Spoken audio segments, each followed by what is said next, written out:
TV Al-Waha. Hot Inspiration. Assalamualaikum warahmatullahi wabarakatuh. Sedulur TV Al-Waha dimanapun Anda berada, dari kawasan Sejuk Buniwah Kerajaan, Kecamatan Bojong, Kabupaten Tegal, Jawa Tengah, inilah channel TV Al-Waha Hot Inspiration. Masih tetap kembali bersama saya, Bahril Ulum, dalam segmen acara Sorotan Bahril, menyorot dengan hati, membahas dengan teliti.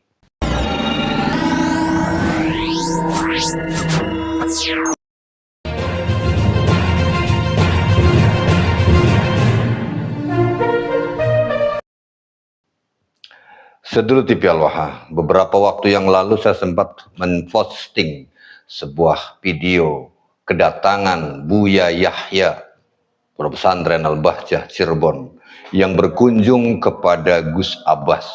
Saya kira beliau berkunjung ke Gus Abbas itu karena mulai terbuka pikiran dan hatinya tentang polemik nasab ini. Ternyata saudara-saudari, ternyata dia belum sadar. Dan mungkin kedatangan Buya Yahya ke Gus Abbas itu pengennya menstop Gus Abbas agar tidak melanjutkan PWI, Perjuangan Wali Songo Indonesia Laskar Sabilillah. Sedulur TV Al-Waha, dia datang kepada Gus Abbas. Begitu saya lihat ada video kedatangan Buya Yahya ke Gus Abbas, saya langsung telepon kepada Gus Abbas. Apa saja yang dibicarakan pada saat Buya Yahya itu bertemu dengan panjenengan Gus Abbas? Gus Abbas menjawab, enggak bicara masalah polemik nasab. Ya kita ngobrol biasa, enggak sama sekali enggak menyentuh, katakanlah sekata pun sekalimat pun tentang polemik nasab yang sedang terjadi. Jadi Buya Yahya itu kayaknya menjadi hilang ingatan pada saat ada di hadapan Gus Abbas. Buya Yahya pada saat berkunjung ke Gus Abbas itu kayaknya hilang ingatan. Kenapa saya katakan hilang ingatan? Dia tidak berbicara apapun. Sehingga saya baik sangka, berhusnudon bahwa Buya Yahya itu kayaknya mau merapat ke PWI Laskar Sabilillah, ke Gus Abbas, mau mengikuti langkah-langkah Gus Abbas, membela Kiai Nusantara, membela Wali Songo, membela tesis Kiai Haji Imaduddin Usman Al-Bantani. Begitu saya tanyakan kepada Gus Abbas tidak menjawab pertanyaan saya dan hanya berkata enggak. Buya Yahya itu datang ke saya ngobrol biasa, enggak ada sekalimat pun ngobrol tentang polemik nasab. Jadi dia hilang ingatan barangkali. Hilang ingatan mungkin yang dia sudah persiapkan dari rumah. Saya akan nasehatin Gus Abbas agar berhenti menyuarakan perjuangan Wali Songo Indonesia Laskar Sabilillah, atau berhenti menyuarakan tentang polemik nasab, atau berhenti mengatakan bahwa Habib itu bukan keturunan Nabi. Nah, begitu sampai di depan Gus Abbas, Buya Yahya nggak bisa ngomong apapun. Akhirnya dia hanya cengar-cengir diledekin sama Gus Abbas. Ya, ada videonya pada saat itu pertemuan antara Gus Abbas dengan Buya Yahya yang bersilaturahim ke dalamnya Gus Abbas itu ya ketawa-ketawa aja. Sehingga Gus Abbas ketika saya hubungi, beliau mengatakan tidak ada pembicaraan tentang polemik nasab. Makanya saya berhusnudon bahwa Buya Yahya itu kayaknya mau mendukung Gus Abbas. Tetapi tiba-tiba saya lihat video ini yang terbaru ini. Dia ngomong begini. Kok ada sebagian orang itu kalau sudah ada Habib melakukan kesalahan itu langsung kok seneng banget. Kayak malah ini kayak wah ini naudzubillah. Anda semestinya nangis kalau ada dengar berita Habib, kok malah kayak tepuk tangan. Wah, kok kayak tidak ada kebencian dengan ahli bait Nabi ini. Makanya kayak sekarang tuh kayak ada orang mencari-cari kesalahan Habib ini. Kalau ada Habib salah, uang langsung jadi kejutan. Tuh Habib tuh Habib tuh. Ada apa ini? Jangan mau dibohongi setan untuk membenci ahli bait Rasulullah. Hati-hati. Ini hati-hati. Jadi ada sekarang ini kayak upaya-upaya menanamkan kebencian. Kalau ada Habib salah, langsung tuh Habib tuh Habib loh, bahasa Habibnya kok mukanya juga sama Habib. Hati-hati. Mestinya kalau Anda memang punya iman kepada Rasulullah, mahabbah Rasulullah, Anda sedih. Ya, saya sedih. Ini khusus untuk Buya Yahya Al-Bahjah, Cirebon. Betul. Kalau saya melihat apa yang dilakukan oleh para bangsa Khabib, itu saya sedih, bener. Setuju itu. Saya sedih ketika ada Habib melakukan pemerkosaan, ketika ada Habib melakukan penipuan, ketika ada Habib melakukan pemaksaan, pemerkosaan dan lain sebagainya. Banyak hal yang melakukan kejahatan. Saya sedih loh, bukan seneng. Ya, saya sedih Buya Yahya. Mohon maaf ini, Anda mengatakan katanya seneng, kok seneng banget? Seneng banget kalau melihat Habib itu melakukan kejahatan. Mestinya sedih. Saya sedih beneran. Saya sedih Buya Yahya ketika melihat Habib itu melakukan kejahatan. Beneran saya sedih. Kenapa sedih?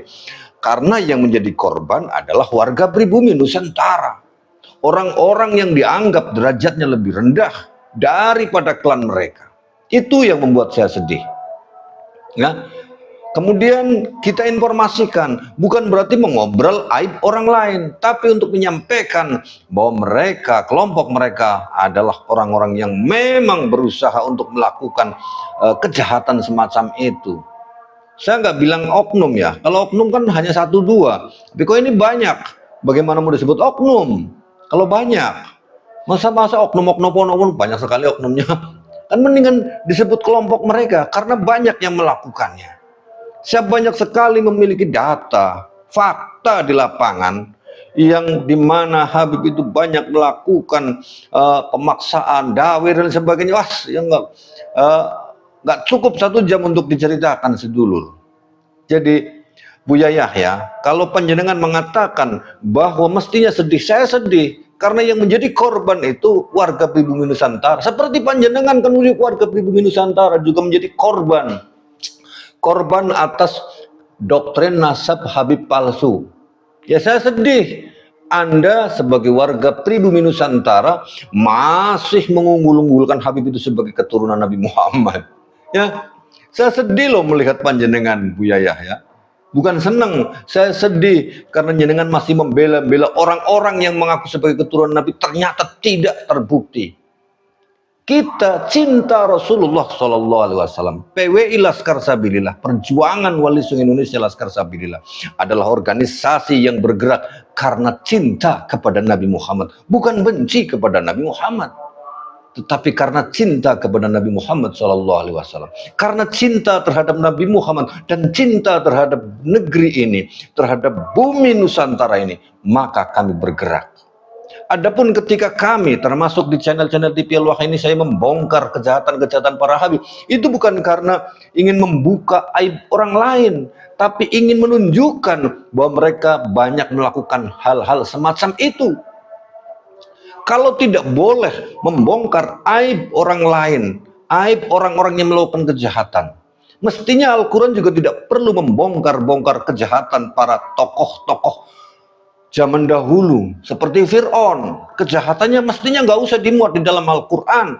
Kejahatan Namrud mestinya juga nggak usah dimuat di dalam Al-Quran. Kejahatan Abu Lahab mestinya juga nggak perlu ada surat Abu Lahab. Kan begono ya. Keburukan Kan'an yang durhaka kepada Nabi Nuh juga mestinya nggak usah dong ada di dalam Al-Quran.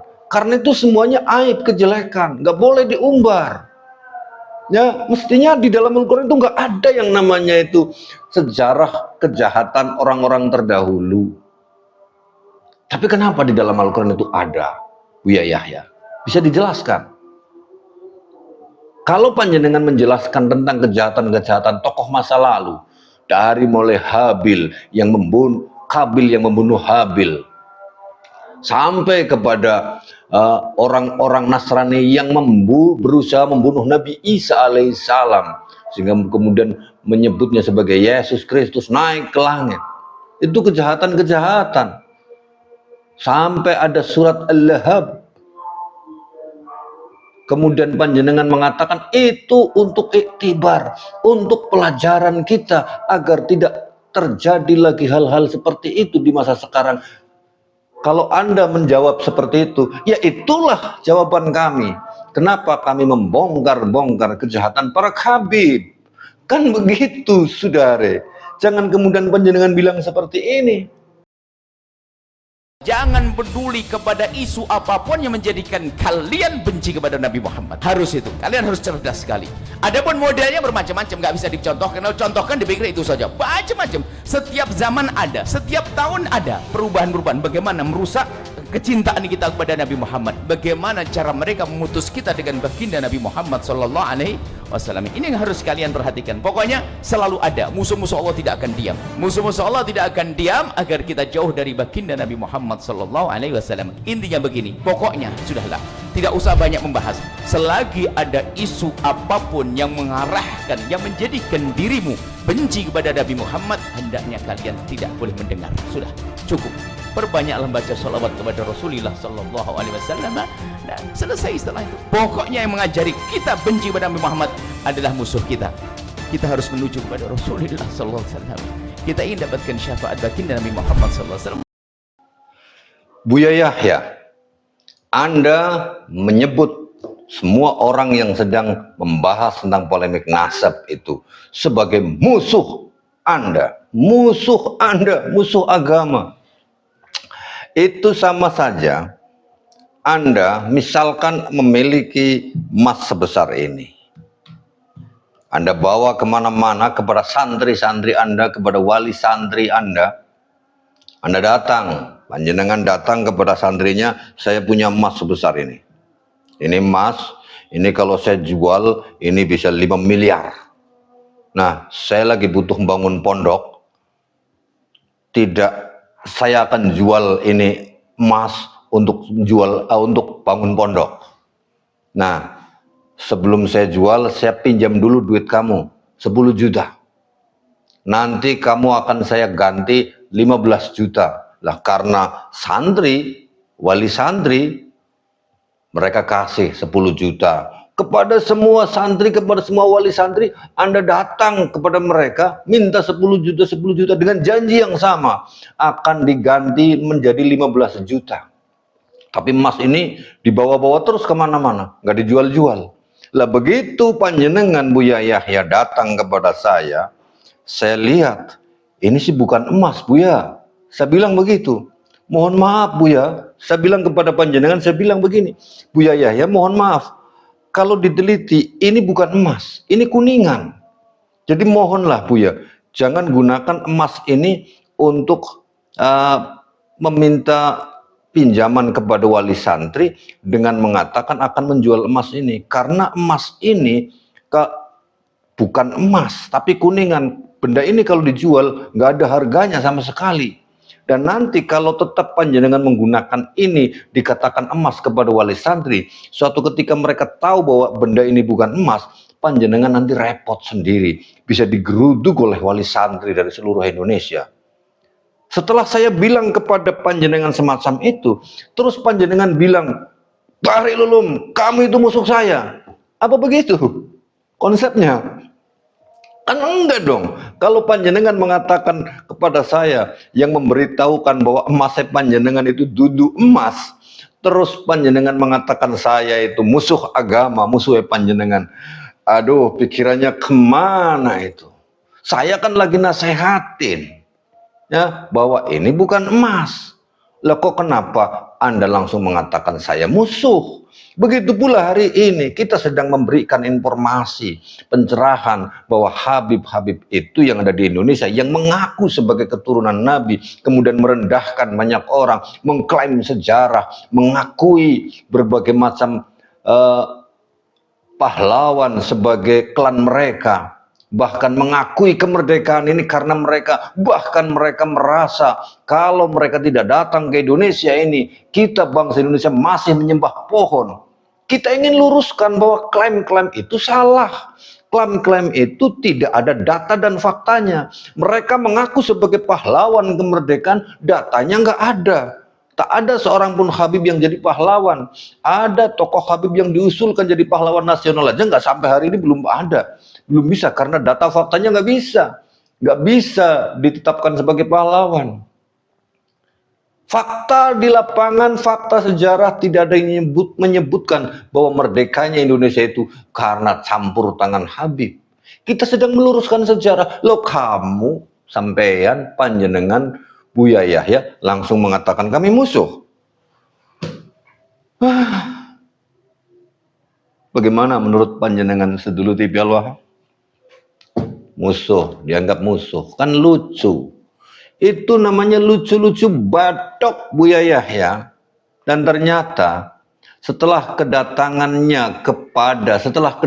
panjenengan Buya Yahya kepada Gus Abbas dan panjenengan laksana kayak seorang musuhnya Nabi Muhammad yang ingin membunuh Nabi Muhammad, begitu datang kepada Nabi Muhammad, melihat di belakang Nabi Muhammad ada singa besar, dia kemudian terkencing-kencing sampai kencing di celana, kan ada sejarah ini ya. Laksana semacam itu. Kemudian begitu pulang dari rumah Gus Abbas, panjenengan kemudian bilang-bilang semacam itu. Itu namanya CEMEN. Cemen. Saya Bahril Ulum. Assalamualaikum warahmatullahi wabarakatuh.